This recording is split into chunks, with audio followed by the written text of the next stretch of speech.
Brother Aaron from Got a Minute. Maybe I'll just make this a bit bigger right now. While we're, I'll just wait. Ooh, ho, ha, ha. There we go. We'll do that for now, and say hi to you first, and then we'll get the study going. So we're going to be talking about a lot of things here today. It's just going to be an open study about the rapture, the seed war, the seven heads, the 10 horns, perhaps the eighth horn. And just to remind you, I'm a student of prophecy, and you guys are too. We're all students of prophecy. It's good to have an attitude of being open minded and being a student of prophecy.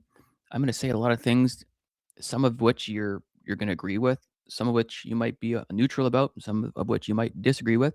It's important to come to your own conclusions. Even though I say whatever I'm going to say, don't throw the baby out with the bathwater. Consider everything that's said and test it with scripture. I really don't want to formulate my own opinion based on uh, what I feel. I want to base my opinion on what the Bible says, and so have a journey with me here, and we are going to try and tackle all things biblical, and it's going to be good.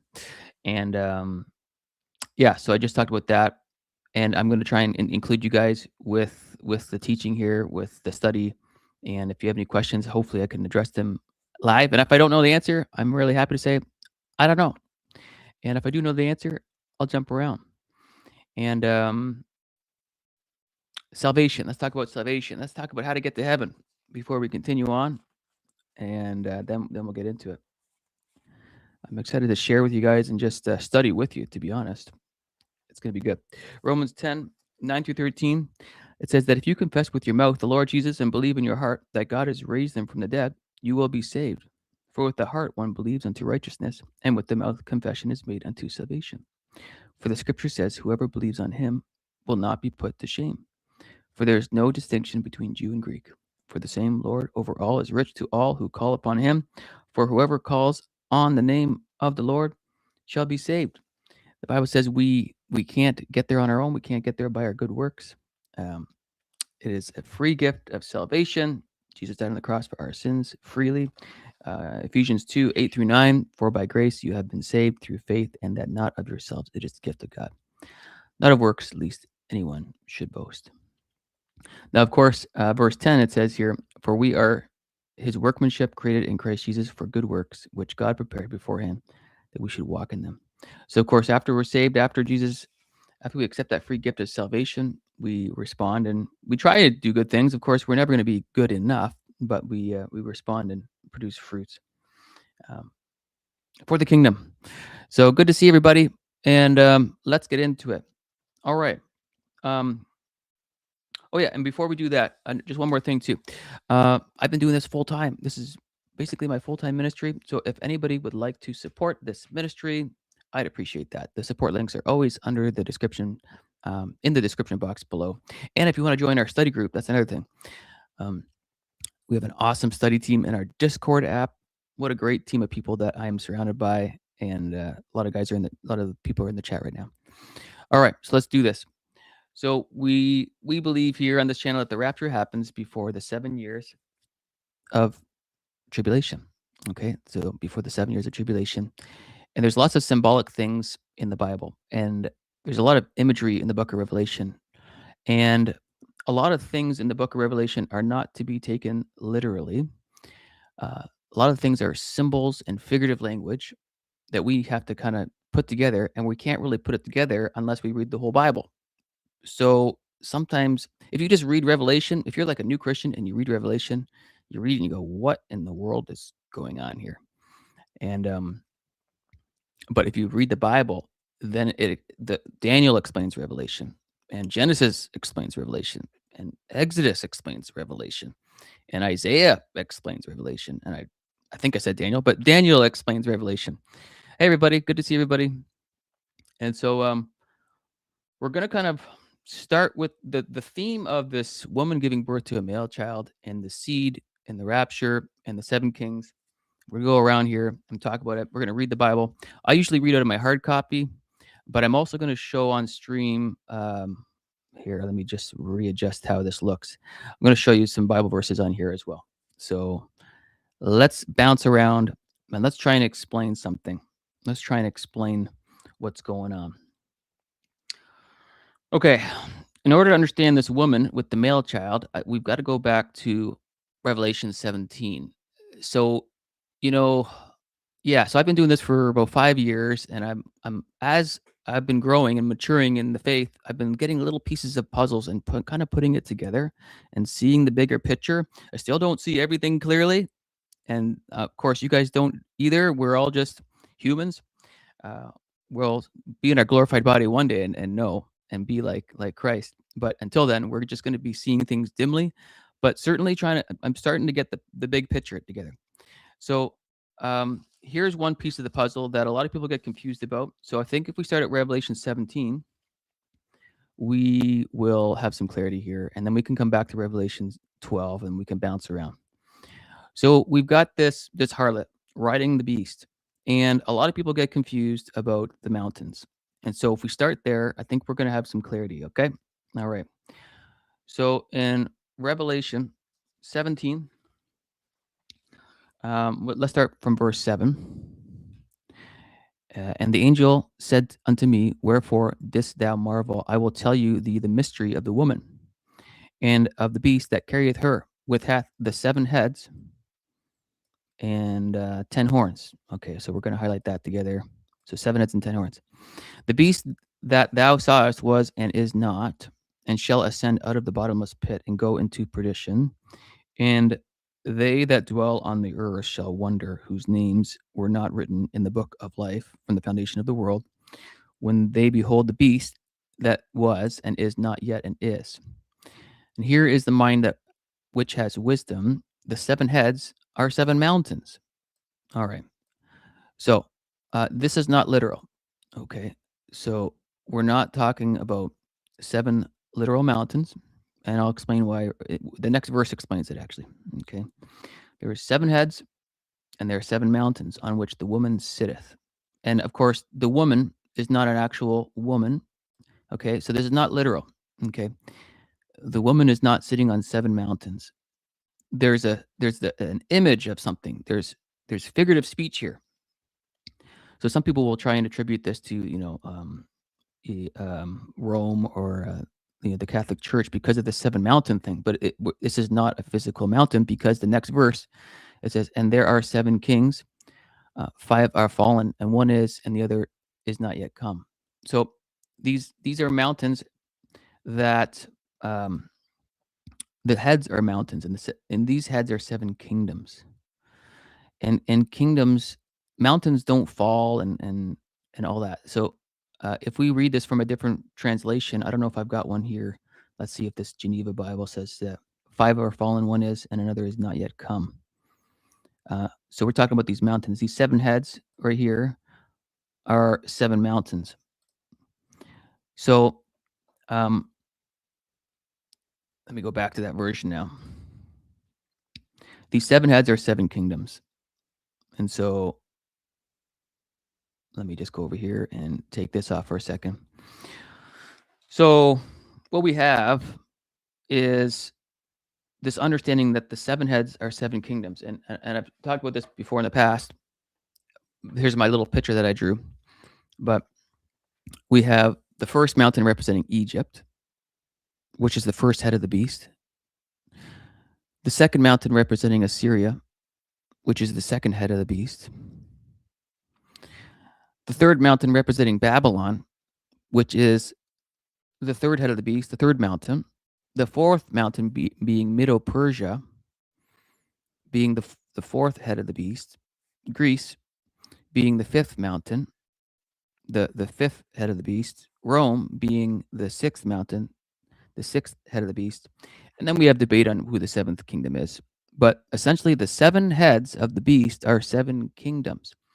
And when he says 5 have fallen, he's not talking about 5 literal mountains that have fallen. He's talking about 5 kingdoms. By the time the book of Revelation was written, 1, 2, 3, 4, 5, up to Greece have fallen. One is, right? So my version over here in my hard copy says, these are 7 kings, 5 have fallen, one is, and the other has not yet come. And when he comes, he must continue a short time. And then verse 11 says, the beast that was and is not is himself also the eighth.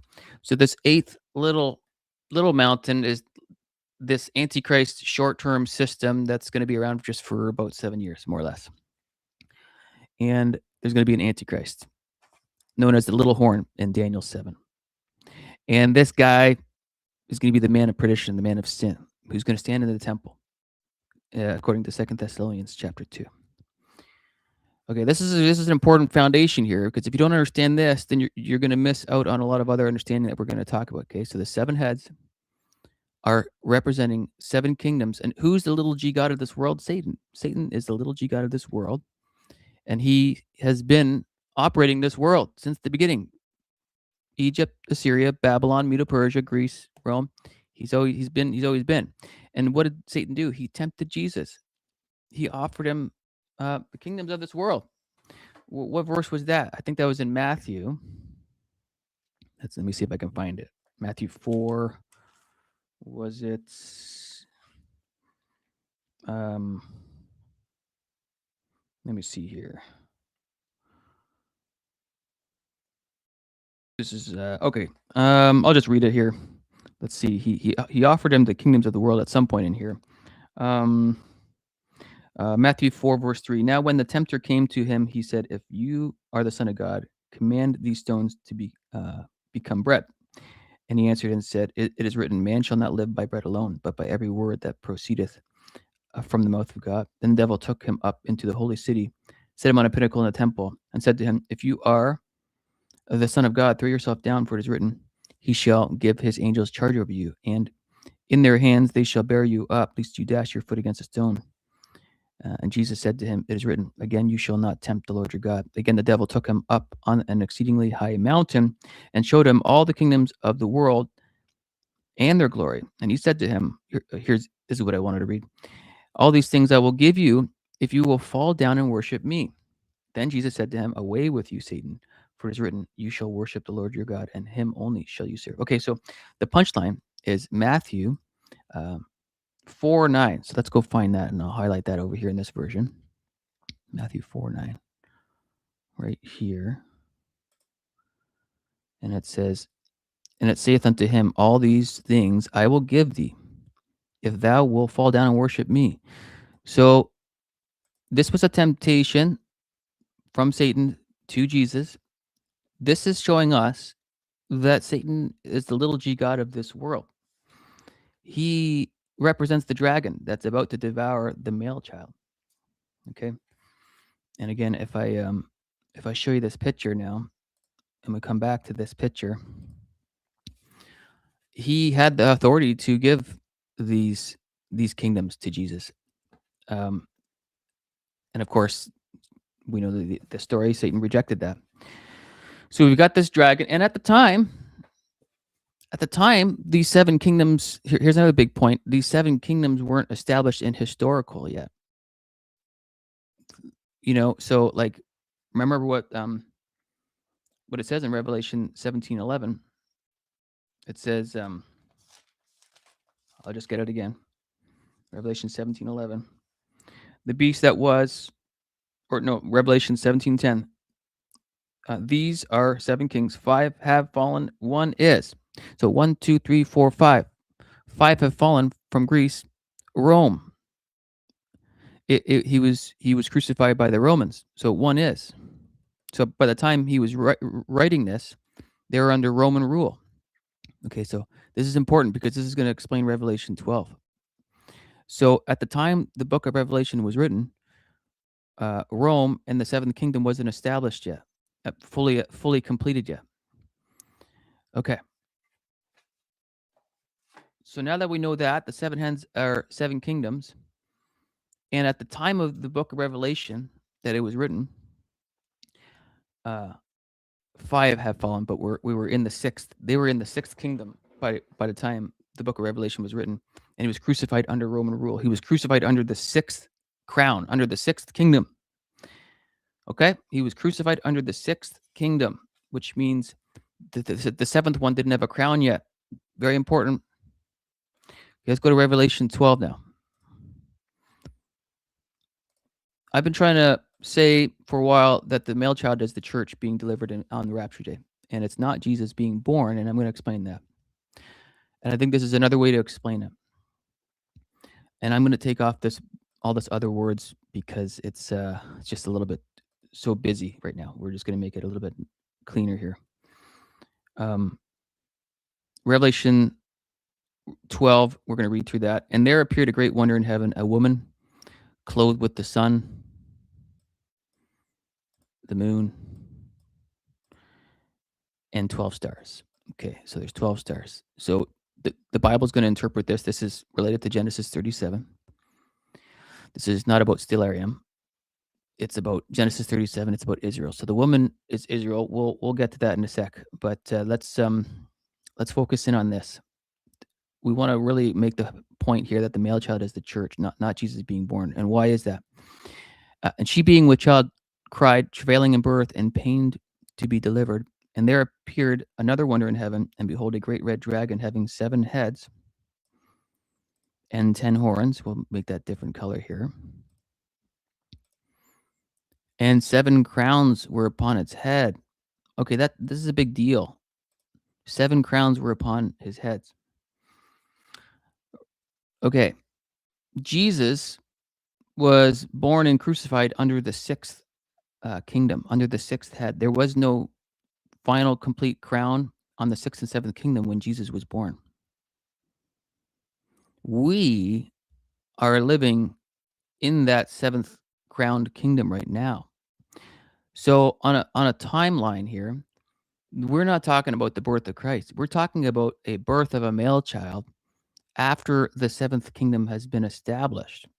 And we're in that 7th kingdom right now, transitioning into that 8th kingdom when the Antichrist takes the rule.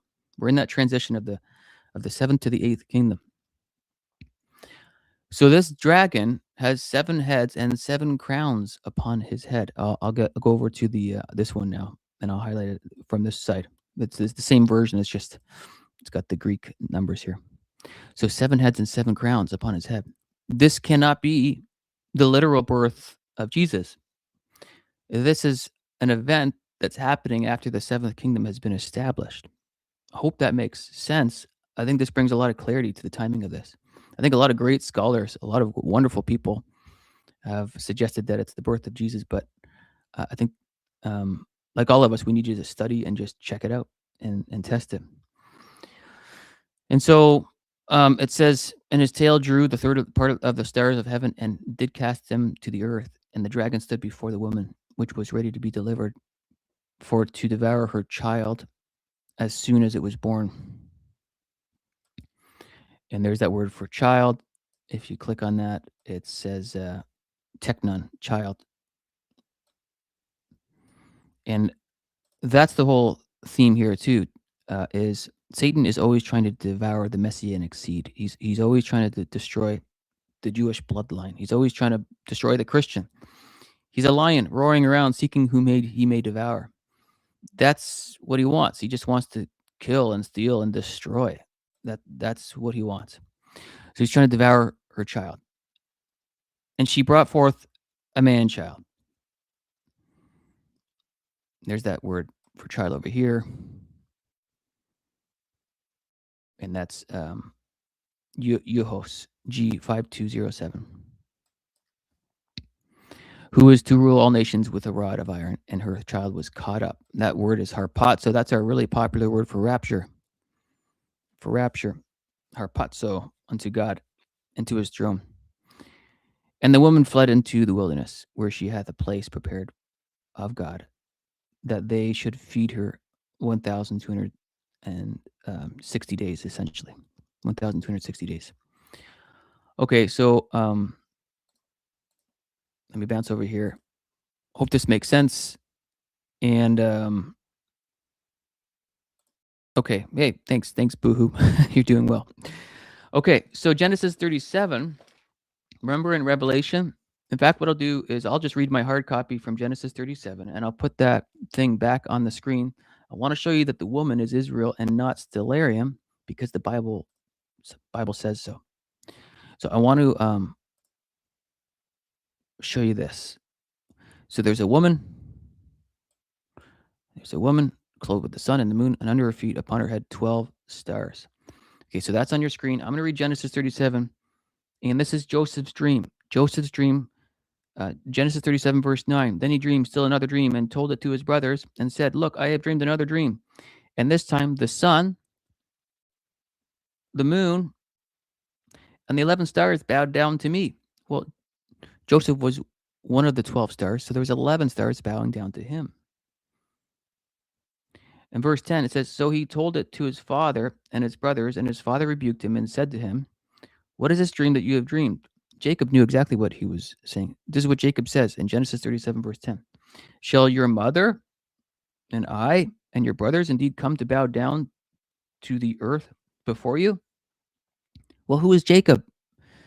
Jacob is Israel. That was his name. And so Jacob interprets this dream immediately, and he realizes, oh, he's talking about me and my family. The sun being Jacob, the moon being Rachel, and the 11 stars being his brothers. And I'll show you the text now. Genesis 37, verse 9 and 10. It says, the sun right here, the moon, and the 11 stars. And then his father immediately says in this verse, like, oh, so you want me and your mom and your brothers to bow down to you? What's up with that? So the Bible interprets the Bible. So the Bible tells us who the woman is. It's Israel. And another big clue to understand that is it's not Mary, because look at this. This woman over here in Revelation 12, verse 6, goes into the wilderness for 1,260 days. Did Mary go out into the wilderness for 1,260 days? No, of course not.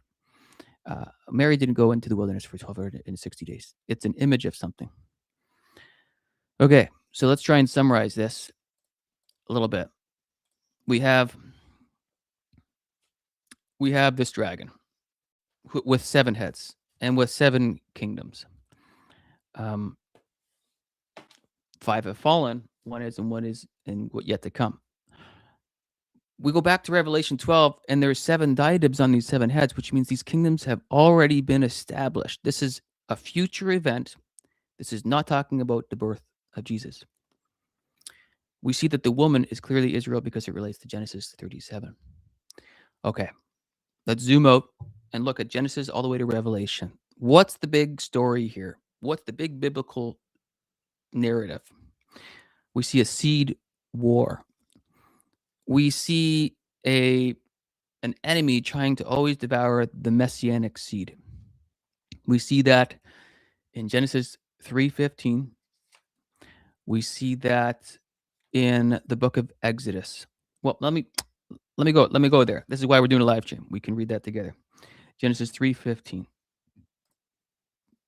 Genesis 3:15. This is the beginning of the seed war, which carries on through the Bible. This is from the garden. I will put enmity between thee and the woman, and between thy seed, right there, that word is Zerah, and her seed. That's the seed. And it shall bruise thy head, and thou shalt bruise his heel. So there's the beginning of this seed war. And Satan has always wanted to destroy this seed, the messianic line, the Jewish line. And so that's where it started, right out of the gate, in response to this sin event by Adam and Eve. Right out of the gate. And we see in the next chapter, Genesis 4, that Cain ends up killing Abel. Just going to find that verse. I'm better at my hard copy than I am with my electronic version here. But it says here, what verse is it?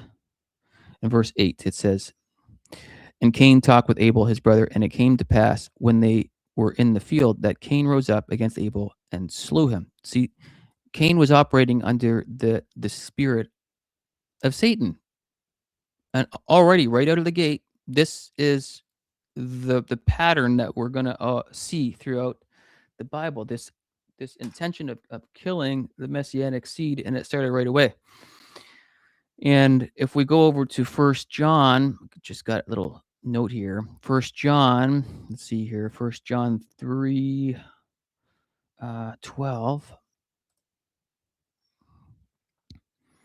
Now it says, not as Cain, who was of the wicked one, and slew his brother, and wherefore slew him, because his own works were evil and his brother's righteous. But if you go a couple verses before that, it's talking about the children of the devil.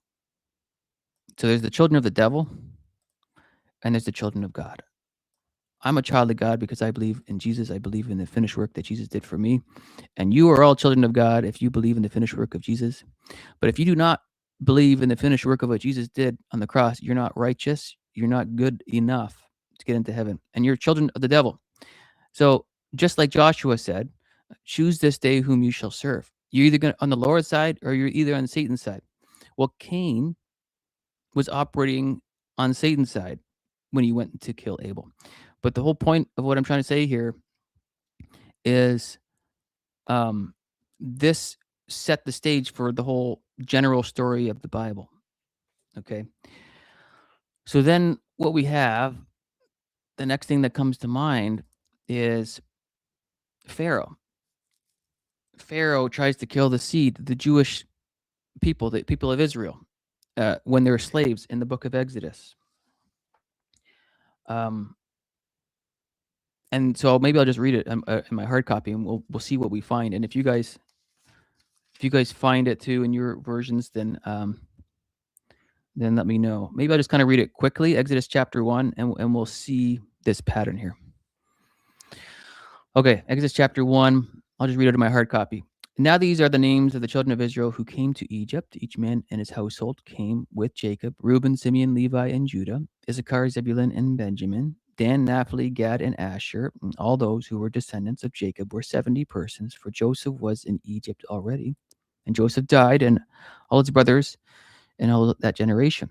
But the children of Israel were fruitful and increased abundantly, multiplied and grew exceedingly mighty, and the land was filled with them. Verse 8, this is where the story kind of changes. Now there arose a new king over Egypt who did not know Joseph. And he said to his people, look, the people of the children of Israel are more and mightier than we. Come, let us deal shrewdly with them.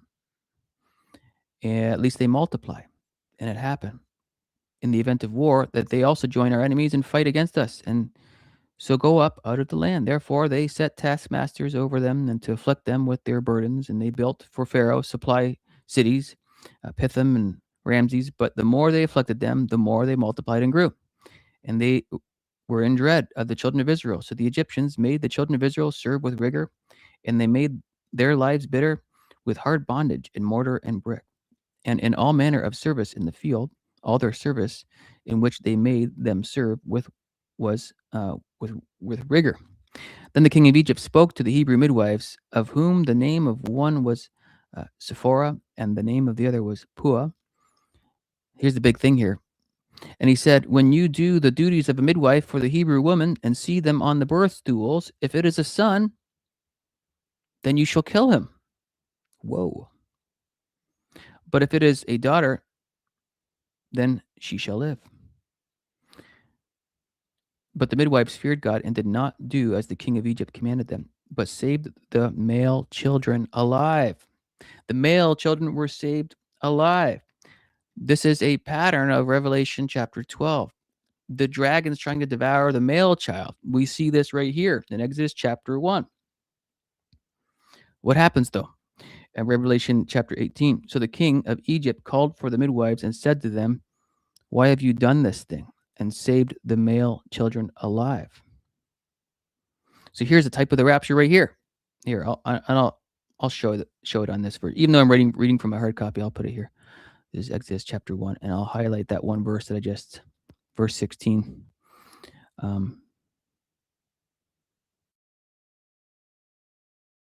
Yeah, where it says to kill them. You shall kill them. Trying to devour the male child right there, right? I'm reading out of my hard copy, but I'll highlight this app for you guys if I see something neat. Okay. So verse 18, why have you done this thing and saved the male children alive?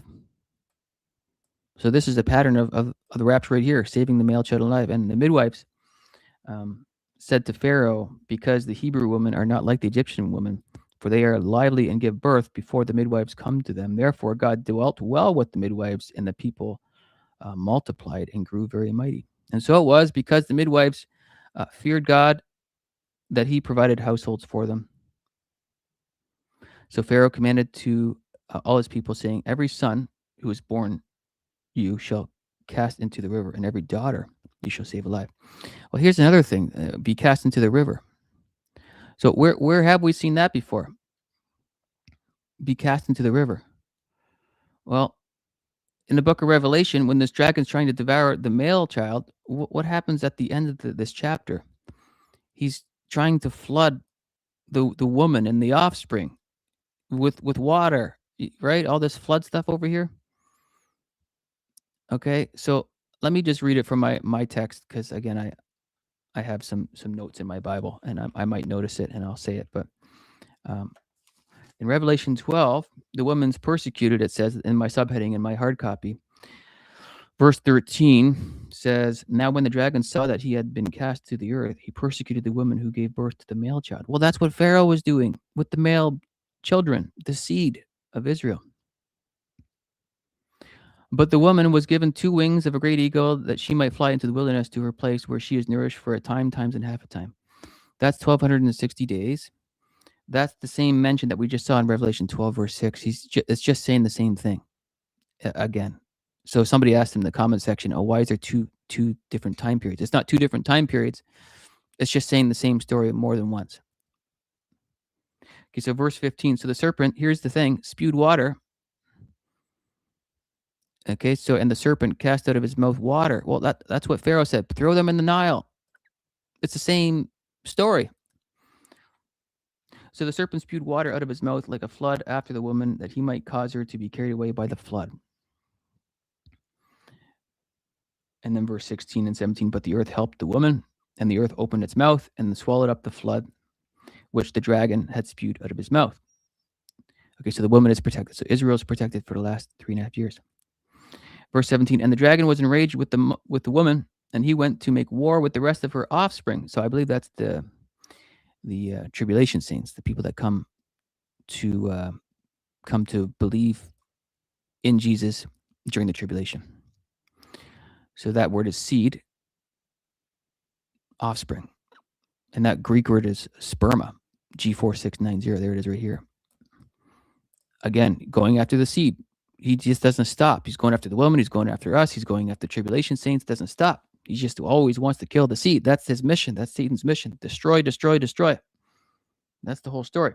So verse 17, and the dragon was enraged with the woman, and he went to make war with the rest of her offspring, who keep the commandments of God and have the testimony of Jesus Christ.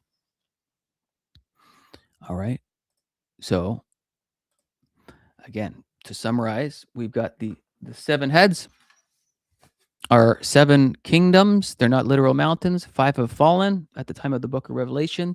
But in Revelation 12, we have 7 heads with 7 crowns, which means it's right around the time of now. This male child is born around nowish. This is after the 7th kingdom has been established.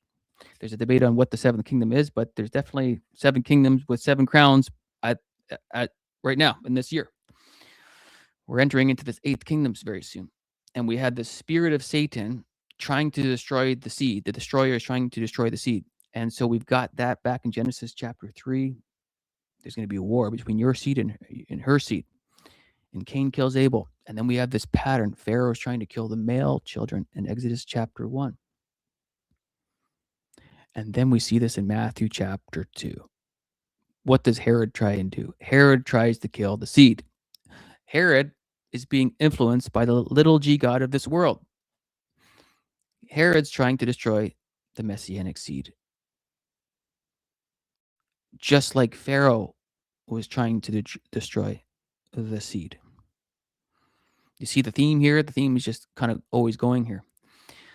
And so, Matthew chapter 2, we can read some of that and see what's going on here.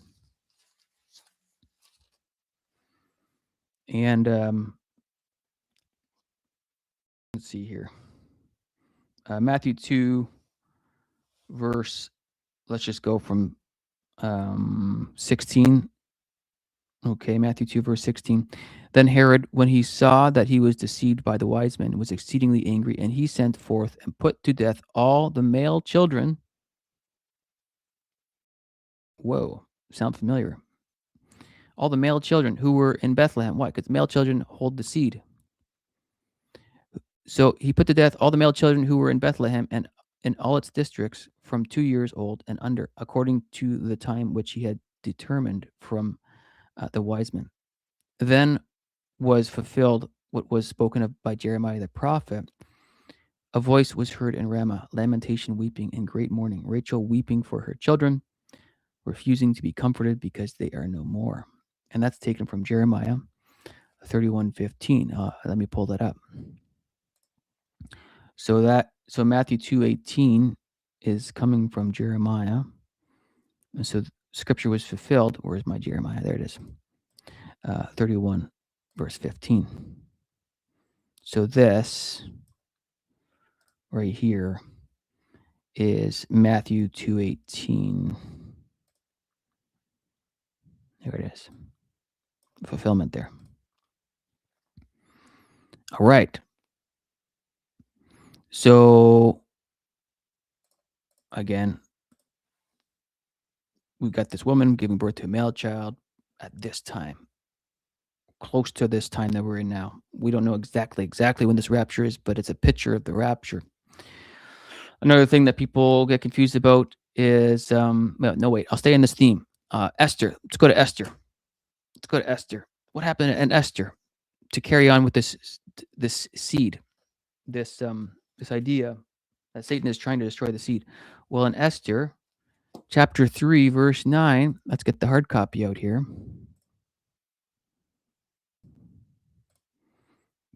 Haman plots against the Jews. What's Haman trying to do?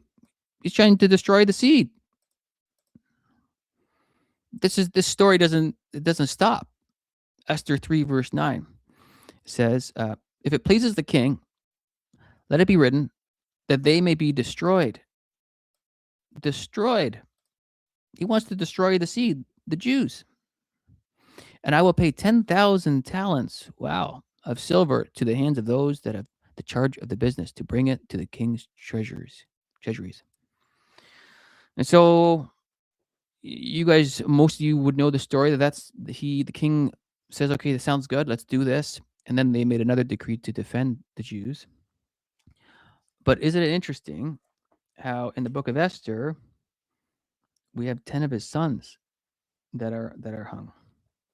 So let me just get my hard copy and see if I can find the actual verse here. Yeah, just near the end of Esther. Esther 9. Esther 9:12. So let's go there. Esther 9:12. And the king said unto Esther the queen, the Jews have slain and destroyed 500 men in Shushan, the palace, and the 10 sons of Haman. What have they done in the rest of the king's provinces? Now, what is thy petition, and it shall be granted thee? Or what is thy request further, and it shall be done? Then said Esther, if it pleases the king, let it be granted to the Jews which are in Shushan to do tomorrow also according unto this day's decree, let Haman's 10 sons be hanged on the gallows. 10 sons. Well, now this explains the 10 horns in the book of Revelation, and it also explains the 10 toes in the book of Daniel. Pretty neat. So yeah, these 10 sons of Haman were hung, were killed. But we see this theme continuing. Now everything's starting to make sense. Recap: we have a seed war in Genesis 3:15. We have Pharaoh trying to kill the male children. Males carry the seed. In Exodus chapter 1.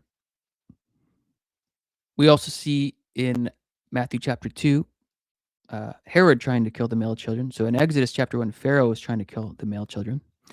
In Matthew chapter 2, Herod did kill male children, trying to kill the messianic seed. Haman, in the book of Esther, is trying to kill the seed.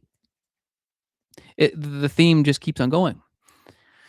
And so we also have in Genesis 37, Joseph wasn't killed, but he was sold. And that's another thing too. We can go on a little bit of a rabbit trail there. But what we have in Genesis 37, Joseph is sold. Let me see if I can find the actual verse that I'm thinking about. I have Genesis 37 written down here.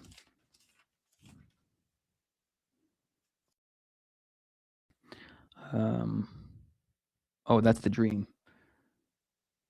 Oh, yeah, that's the church. Okay, but anyway, Joseph was sold, and he was Genesis 41. That's what I wanted to do.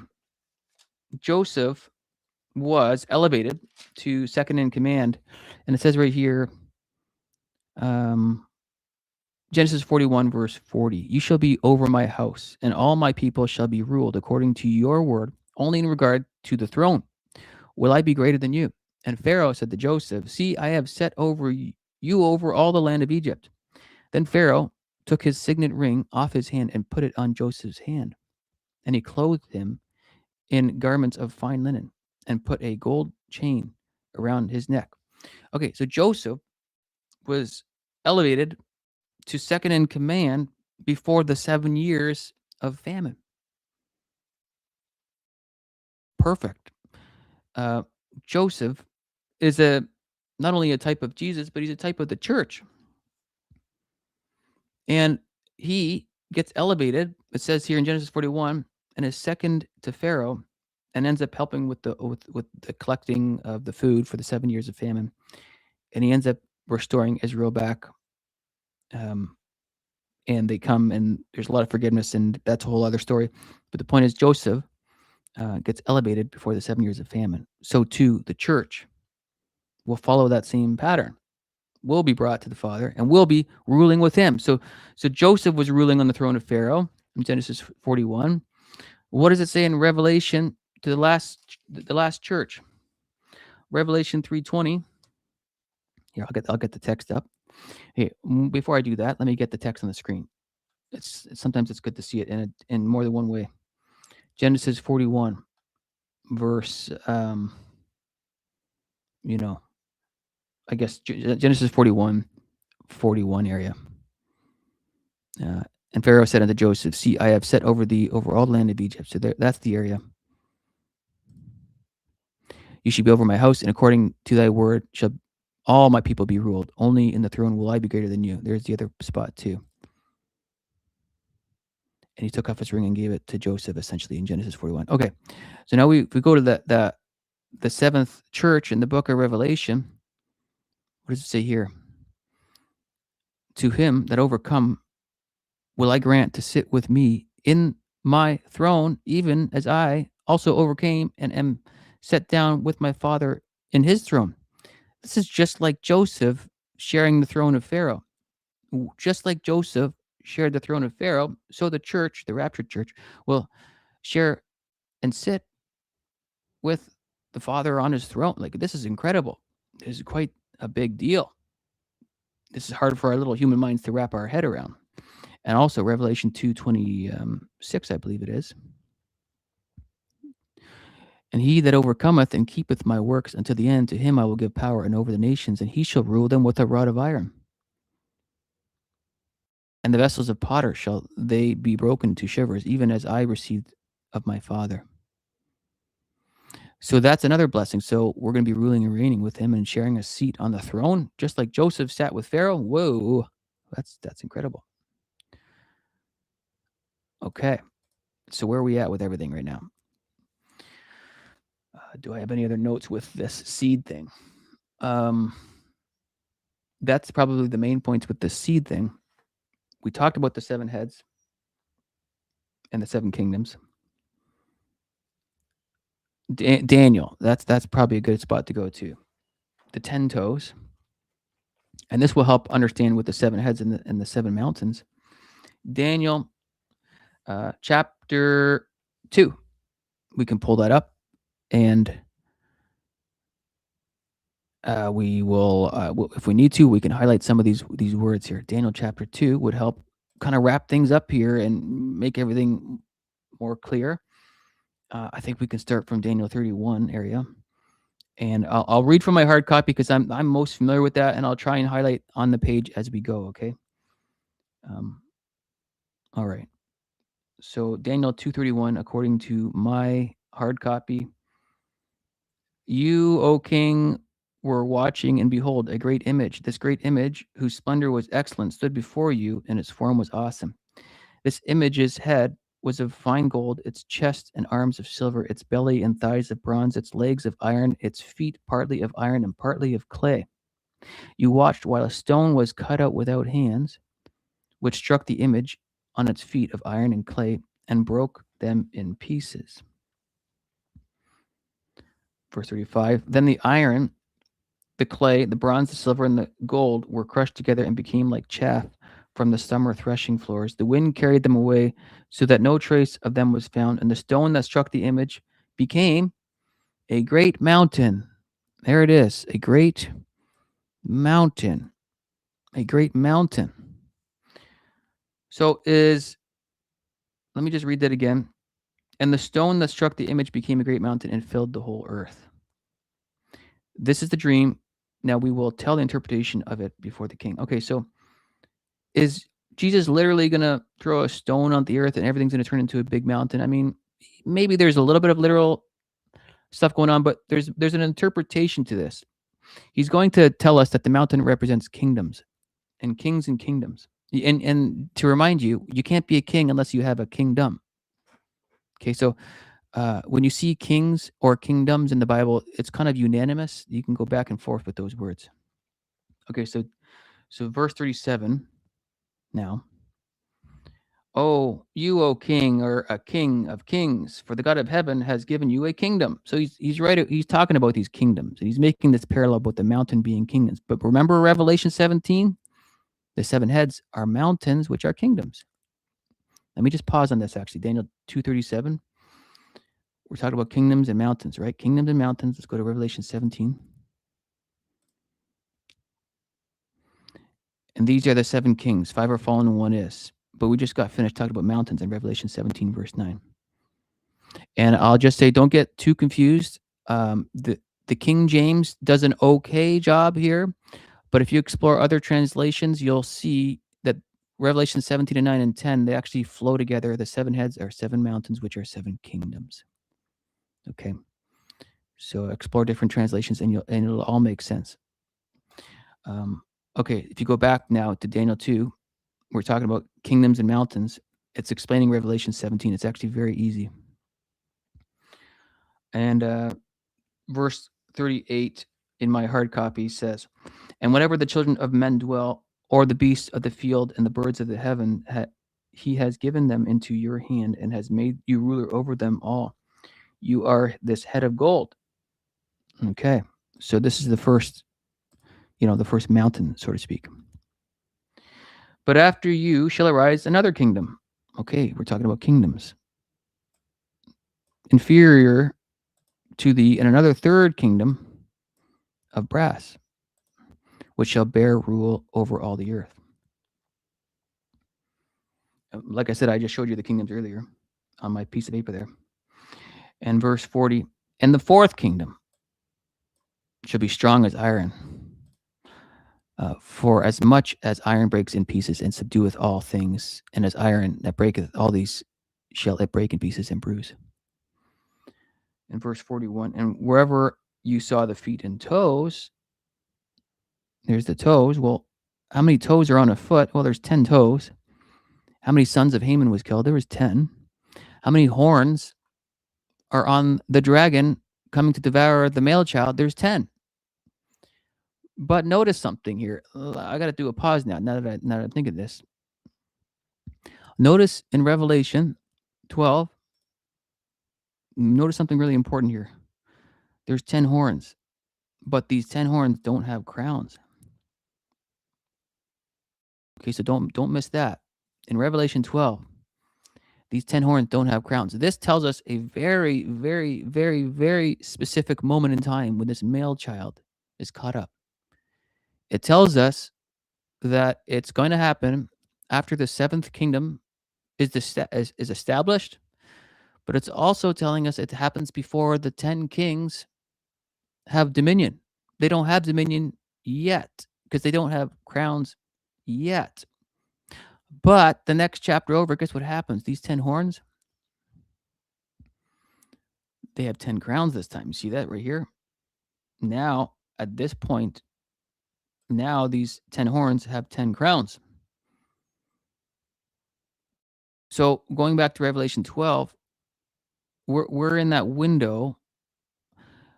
We should, if the rapture is going to happen soon, which we all hope it is, and all that, we have our thoughts and speculations on that. We are going to expect to see some sort of a 10 horn confederacy of some sort with 10 world leaders in some way. Now, we've all speculated on some of these things. Some of us thought maybe it was BRICS. I know right now Trump's making like a board of peace. I don't know if he's going to have 10 guys on that thing. I'm not quite sure. Personally, I don't know what it is, but we expect to see some sort of confederacy of 10 of a 10 soon. And we're right in that cusp window, because I said like the 7 kingdoms, we're already there. That's a check mark. And we're at the cusp of waiting for these 10 horns. But the male child is caught up before these 10 horns have crowns. But in Revelation 13, verse 1, and I stood upon the sand of the sea, and I saw a beast rise up out of the sea, having 7 heads and 10 horns. And upon his horns was 10 crowns. So at this point, these 10 horns have crowns. So this event in Revelation 13 has got to be after this male child being born in Revelation 12, because they've got horns at this time. Now, why do we care about this? Because in Revelation 17, these 10 horns over here, where is it? Where is the 10 horns? I always read from my hard copy. So bear with me 1 second. I'm going to go to my hard copy and I'll find the actual verse I'm looking for. I'm just quicker that way. Okay, so Revelation 17, verse 12. It says, and the 10 horns which thou sawest are 10 kings, which have received no kingdom as of yet, but receive power as kings for 1 hour. So Revelation is in somewhat order. It's in order from Revelation 1 to Revelation 22. There is an order, but there are moments in Revelation where it's out of time. Okay, so let me just pause on that idea too. And I know I'm bouncing around. We're just doing this open study thing. So, okay, God is timeless, right? He knows the end from the beginning. In God's mind, there is no time. Like for us, there's time, but for him, there isn't. And here's an example. When it comes to prophecy, we just read this, I think today or yesterday in our Bible study, in Isaiah 42. Isaiah is like a timeless prophet, and he was used by God. And God is timeless. He's out of time. And so in Isaiah 42, verse 2 and 3 is talking about the first coming. And then in verse 4, it's talking about the second coming. It goes from his first coming to his second coming within 3 verses. The 3 verses span a 2,000-year time period. And so if we see that in Isaiah, if we see a timeless prophecy in Isaiah pointing to 2 different events 2,000 years apart, then we can look at the book of Revelation and realize, yes, there's an order in terms of timing, but certain things are out of time. And what is happening in the book of Revelation is we're seeing a lot of the same events being represented in different ways. We're kind of seeing the same movie play out from different angles. So let me just read Isaiah 42, verses 2 and 3. He will not cry out. We're talking about Jesus being crucified, nor raise his voice, nor cause his voice to be heard in the street. A bruised reed he will not break, and smoking flax he will not quench. He will bring forth justice for truth. Now we're transitioning into the second coming theme here. It says, he will not fail nor be discouraged till he has established justice in the earth, and the coastlands shall wait for his law. So Jesus is going to establish justice in the earth when he comes and rules in his millennial reign. So Isaiah just did a nice little seamless transition, a double prophecy within 3 verses of his first coming and his second coming. And so when we see this in the Old Testament, all over the place. In Micah chapter 5 is like that too. And other areas of Isaiah, we see this kind of timeless prophecy. And so we go to Revelation. Oh, okay. So Revelation 17, you can see that these 10 horns don't have their kingdom as of yet, but they're going to get these crowns. So we can see that because of this, Revelation 17 is before Revelation 13, because the 10 horns don't have their crowns in Revelation 17, but the 10 horns do have their crowns in Revelation 13. Let me say that again, because that was a bit of a mouthful. Let me say it in this way. Revelation 17 and Revelation 12, the 10 horns do not have their crowns. Revelation 13, the 10 horns do have their crowns. Okay, let me do that again. Revelation 13, the 10 horns have their crowns. Revelation 17 and 12, the 10 horns do not have their crowns. Okay, I say it one more time. Revelation 12 and 17, the 10 horns do not have their crowns. Revelation, I'm saying saying it wrong, aren't I? Revelation 12 and 17 do not have their crowns. Revelation 13, they do have their crowns. Okay. So at the time of this male child being born, the 10 horns do not have their crowns. At the time of this harlot being destroyed, the 10 horns do not have their crowns as of yet. Revelation 13, we do. So I'm going to show you again based on what I just said there. This is a really fun thing to understand this. Revelation 12, the picture of the rapture, the 10 horns do not have crowns. You see that in Revelation 12, verse 3, the 10 horns do not have crowns. So this is the transition into this beast system that's around the corner, but they don't have their crowns at the time of this male child being delivered. The rapture, they don't have their crowns of yet. So you and I, waiting for the rapture, we should probably see the 10 horns coming together, but we likely will not see the 10 kings or kingdoms or whatever we're going to see, some sort of a confederacy being in full effect. We'll probably see the foreshadow of it. We'll probably see the shadows of it forming before the rapture, but we won't really see it officially in place if this interpretation is correct. Revelation 17, again, what verse was it again? Verse 12, and the 10 horns which you saw are 10 kings which have received no kingdom yet, but receive the power as kings for 1 hour with the beast. So again, we should see a confederacy of 10 horns coming together, but we shouldn't see it in full effect before the rapture. After the rapture, when the beast comes out of the sea in Revelation 13, verse 1, we have the 7 heads and the 10 horns. And upon the horns, there's 10 crowns. So there is now this short-term, little tiny Antichrist system with crowns. And there's that other verse too, where they give their power to the beast. And actually, it's right over here somewhere. Which verse should we read here? I'll just read my hard copy in this area again.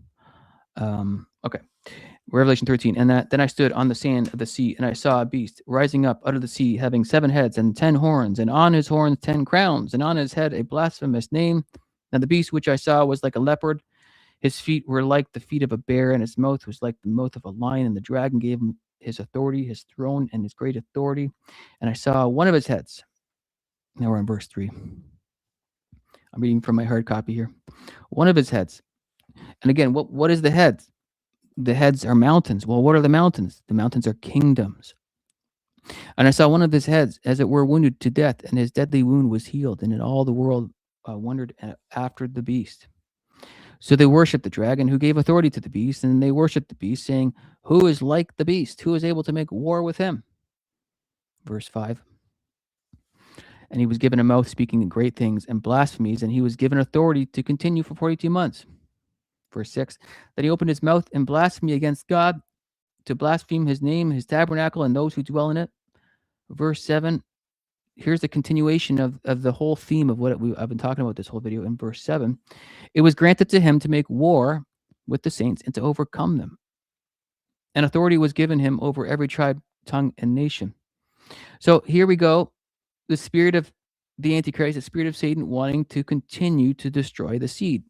This right here, this verse right here in verse 7, Revelation 13, verse 7, is the theme of what we just spoke about. He's going to continue to destroy the saints. This is the tribulation saints. Most people would agree with that. And it said 42 months in my version, I think.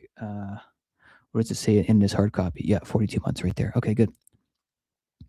So he's given authority to overcome them. He's given permission. And so this, again, this theme right here in Revelation 13, verse 7, is a continued theme of what we just spoke about 20 minutes ago in this video. And I'll just recap that. Genesis 3:15, it's the seed war between the man and Satan. Exodus chapter 1, Pharaoh tries to kill the male children. He's trying to kill the seed. Esther chapter 3, verse 9, Haman sets up a decree and sets it up with the king to destroy the Jews. Inevitably, the 10 sons get hung. It's a picture of Jesus conquering this beast system at the end. Daniel chapter 2, there's lots of statues. There's a statue of all these kingdoms. We didn't finish that. We should go back to it. But it ends with the 10 toes, which is a perfect connection with Haman's 10 sons and Daniel's 10 toes and Revelation's 10 horns.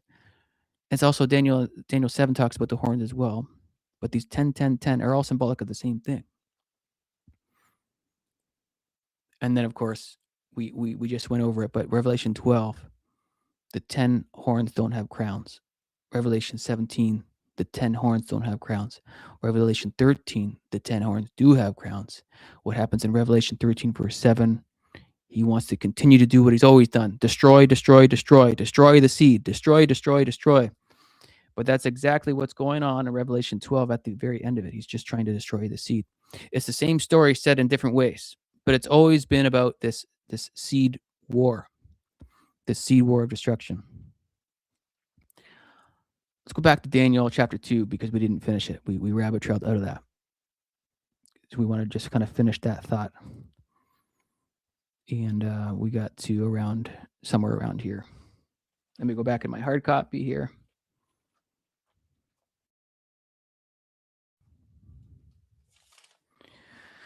I will start from verse 40 to pick up where we left off. And the fourth kingdom shall be as strong as iron, inasmuch as iron breaks in pieces and shatters everything. And like iron that crushes, that kingdom will break in pieces and crush all the others. Whereas you saw the feet and toes, partly of the potter's clay and partly of iron, the kingdom shall be divided. Yet the strength of the iron shall be in it, just as you saw the iron mixed with ceramic clay. Verse 42, and the toes, and that would be 10. There's 10 toes. And the toes of the feet were partly of iron and partly of clay, so the kingdom shall be partly strong and partly fragile. Verse 43, as you saw iron mixed with ceramic clay, they will mingle with the seed of men. Okay, they shall mingle with the seed of men. This is nothing new here. Mingle with the seed of men. This is, again, Satan. That word for seed is zerah. That's your Hebrew word for seed. I'll make that a bit bigger. You can see that. That's the Hebrew word for seed. Same old story. Destroying the seed. Wreck the seed. Do anything to mess with the seed. Genesis 6, right? The sons of God, the demonic angels mating with women. They're trying to destroy the DNA, destroy the bloodline. Nothing new under the sun. Okay, so Daniel 2:43, but they will not adhere to one another, just as iron does not mix with clay.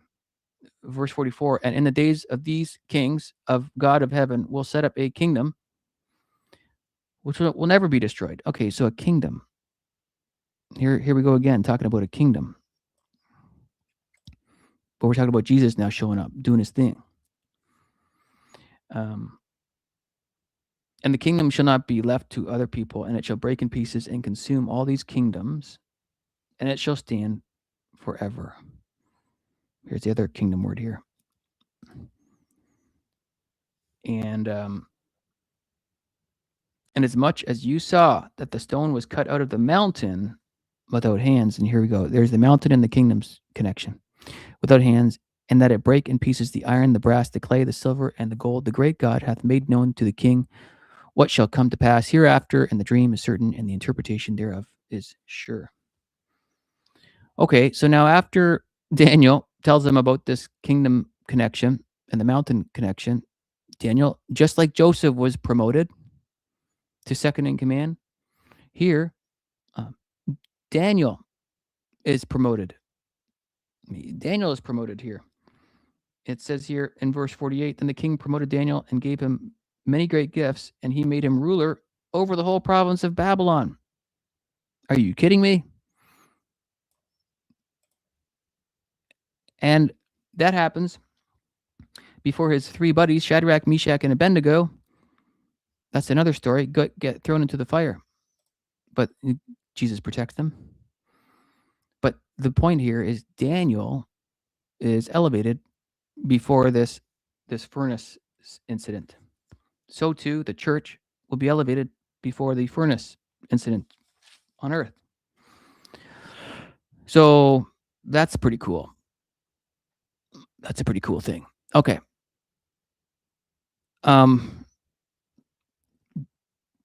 That was a lot of what I wanted to say. I was trying to bounce around with my memory and all of that. Does anybody have any questions on what I said, or any other questions that you might want me to try to tackle on the subject?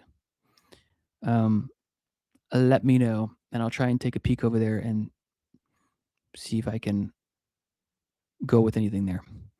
And thanks for coming. Thanks for hanging out. Thanks for doing this and doing the study with me. And thank you to the viewers that are going to watch this after. Of course, I can't answer your questions live right now, but if you do have questions, leave it in the comment section, and I can either answer it simply or I can make a video on it. And I did that for one person. Actually, this was inspired by a question, actually, in the comments a couple days ago. So, what do we have here? Do we think Thar? I don't know if that's a question. Yeah, so definitely watch the video. There was a lot there.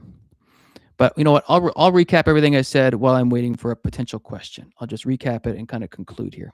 So, all right. We have the book of Revelation, lots of images, lots of symbols. Most of the things in Revelation, a lot of them are not literal. Like the lampstands, like we're not actually going to be a lampstand in heaven, but they do represent us. Right? There's not a literal woman sitting on 7 mountains. There's a symbolic woman sitting on 7 mountains. There's that, so that represents the harlot sitting on the 7 kingdoms. So this harlot has played the harlotry with all the 7 kings and kingdoms of this world. And so we have to kind of decipher this stuff and go back to the Old Testament to help us explain, which we did today. Genesis explains a lot of things. Genesis explains who the woman is. Genesis 37 explains who the woman is, Israel. We had this theme of this birth. And actually, Isaiah 66, which is the 66th chapter of the Bible, all right, ties the book of Revelation to it. Revelation is the 66th book of the Bible. So Isaiah 66, 66th chapter of the Bible relates to the 66th book of the Bible. What does it say? Can a child be born in one day? What does Revelation say? There's a male child being born. Isaiah 66 says, verse 7, before she was in labor, she gave birth. Before her pain came, she delivered a male child. Who's heard such a thing? Who has seen such a thing? Well, this is Rapture. This is Revelation 12. This is, in my opinion, the Rapture. Isaiah is making that birth connection. And after this male child is brought to the throne, after our high priest comes and gets us and presents us as first fruits to the Father, that's what Rapture Day is. It's the high priest bringing us to the Father, and we are a gift to the Father. The only thing that we can give him is our faith. And that's the only prerequisite to be saved is our faith. We have to believe in the finished work of what Jesus did. So everybody there on Rapture Day has one thing in common. We believe that Jesus is enough. We believe that Jesus died for our sins. And so Isaiah 66 ties to the central part of Revelation. The middle of Revelation is this woman giving birth to a male child. The whole crux of the story is this birth. What's one of those things that everybody, the most exciting things that in life is giving birth? Marriage and birth are probably the two big things in this world that people get really excited about on social media. Somebody has a baby. What does everybody do? Everybody gets excited and supports them. Oh, congratulations, you got a baby, you know? And God, Jesus, in this Bible, gives us lots of marriage themes and lots of birth themes. And so right at the crux of Revelation, right at the middle of it, we've got this woman giving birth to a male child. But we have all these explanations in the rest of the Bible. So we're waiting for this birth. We've been waiting for quite some time. And Paul doesn't disappoint in 1 Thessalonians chapter 5. Paul understood this. And what does he say in 1 Thessalonians chapter 5? But concerning the times and the seasons, brethren, you have no need that I should write to you, for you yourselves know perfectly that the day of the Lord so comes as a thief in the night. For when they say peace and safety, then sudden destruction comes upon them as labor pains upon a pregnant woman. And they shall not escape. In other words, they shall not be birthed. But you, brethren, are not in darkness, so that this day should overtake you as a thief. So there's this constant theme of a woman in labor, and the pinnacle of it is right in the middle of the book of Revelation.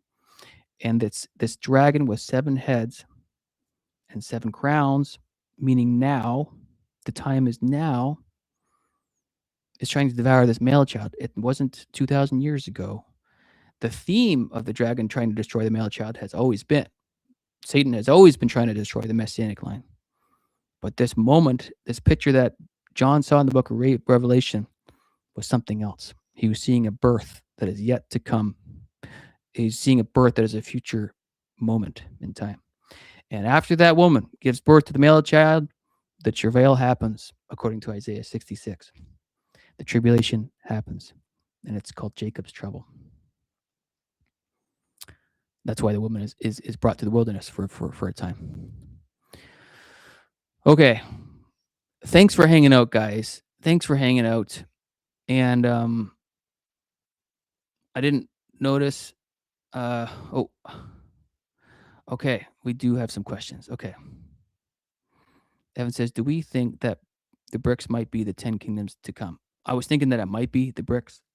I'm very curious to see what Trump comes up with in January with this board of peace. Apparently, there's going to be 10 guys on this board of peace. Go figure. I don't know. That'll be interesting to see what happens in early January. I believe he's going to have some sort of an announcement with this board of peace. I don't know. Keep your eyes open with that. Papa John, Aaron, will Damascus be destroyed before the rapture? That's a whole loaded question. I think that Isaiah 17, a lot of eschatology people have, I think, misunderstood that passage. Isaiah 17 is actually a proclamation against Israel. So Ephraim is the northern kingdom of Israel, and there's a lot of history there. And let me just read it kind of quickly and just kind of lightly summarize it. I just don't want to say something and then you don't understand completely what I'm saying. So Ephraim is the northern kingdom of Israel. I'm going to read Isaiah 17, verse 3. For the fortress also will cease from Ephraim.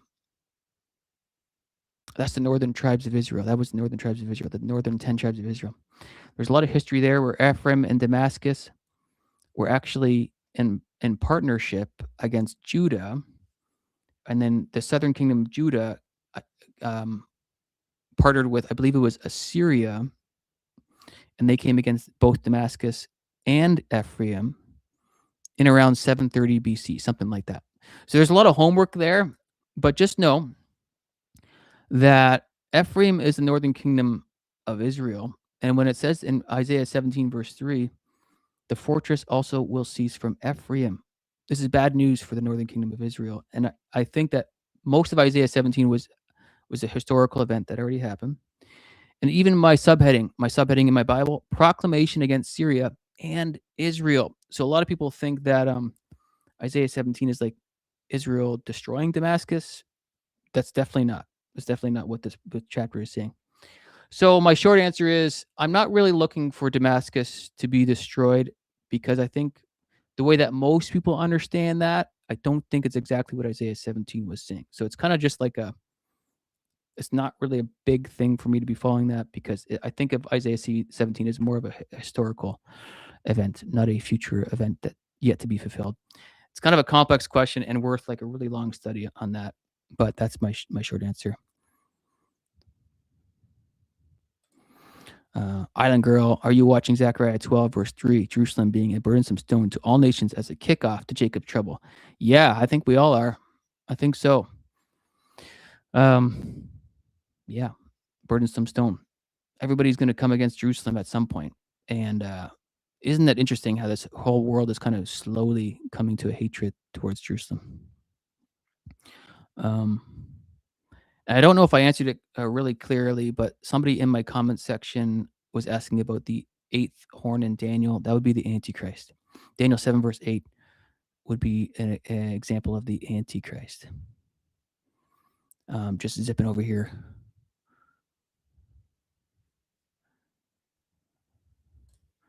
Okay, I'm going to read Daniel 7, verse 8. I know it's not a direct question right now, but just in case that person was watching this video. It says, I was considering the horns, and there was another horn, a little one, coming up among them, before whom 3 of the first horns were plucked out by the roots. And there, in this horn, were eyes like the eyes of a man, and a mouth speaking pompous words. So there's going to be a man. It's going to be this Antichrist figure. And there's a lot of history with Antiochus Epiphanes IV, who took over an actual temple, which executed the Maccabean revolt. And the Jews went to the wilderness for a few years and took the temple back. And there was an actual event with a man standing in a temple, setting up an image for them to worship. And Jesus said in Matthew 24, when you see the abomination of desolation and spoken of by Daniel, everybody knew at that time that he was talking about an event that just happened 200 years before Christ with Antiochus Epiphanes IV, approximately 200 years before Christ, will happen again at the end times. So there's going to be a man standing in some sort of a temple, and he's going to be declaring himself God according to Revelation 13. He's going to be mocking the Most High, things like that. And so this eighth horn represents that man, that person. But in order to be a king, you need a kingdom. And so again, you got this eighth horn. You got this eighth horn representing the eighth little kingdom, eighth temporary short-term kingdom during this this tribulation time period, this Jacob's trouble time period. So hopefully that brought some clarity to you and some more confidence. And in the hope of our pre-tribulation rapture, I think the picture's getting more clear for me. Of course, like I said at the beginning of this video, I'm a student of eschatology. I've certainly learned a lot in the last 5 years, and I certainly want to grow more. I have an attitude of growth, and if I'm wrong, I want to be corrected. And so I encourage you to have that as well. Have an attitude of being corrected, and always try and get the answers from the Bible. I encourage to read different translations if you're stuck. I encourage for you to read commentaries. I encourage, of course, to watch these videos to help you along the way. And but most importantly, is to just understand what Jesus did for you. Get tight with Christ. Keep it simple. Believe in the finished work of what Jesus did. If you figure out the Jesus thing, if you figure out that his blood is enough, that his blood covers you, and that's the most important thing right now. Eternity is a long time, and you want to be in heaven. And God responded to our sin right away. And I'll end with this. In Genesis 3, what verse is it now? Where he covers them with the animal skin. Is it verse Verse 21, Genesis 3:21. Also for Adam and his wife, the Lord God made tunics of skin and clothed them. So God responded to their sin. He was kicking them out of the garden. But what did he do? He made skin, tunics of skin, and clothed them. That means he would have had to kill an animal to cover them. So God's redemption story was in the same chapter of Adam and Eve's sin. In Genesis 3, Adam and Eve sinned. In Genesis 3:21, God responded right away by covering them with a sacrifice, animal skin. Jesus responded to our sin by being our animal sacrifice for us. Just like the Old Testament, we have all these animal sacrifices to atone for sin. Jesus became the Lamb of God who takes away the sins of the world, and we are covered by his blood. So yeah, I can talk on and on and on, but I'll end it there. And again, if you'd like to join our study group, you can join our Discord. Those links are in the description box below. If you'd like to support this ministry, those links are in the description box below. There's Telegram links below. There's Facebook groups below. Most of my time is spent on YouTube and on Discord. Those are the two main areas. But I also post once in a while on Telegram and Facebook. Okay, guys. Love you. One day closer. Go, Jesus, go. Talk soon.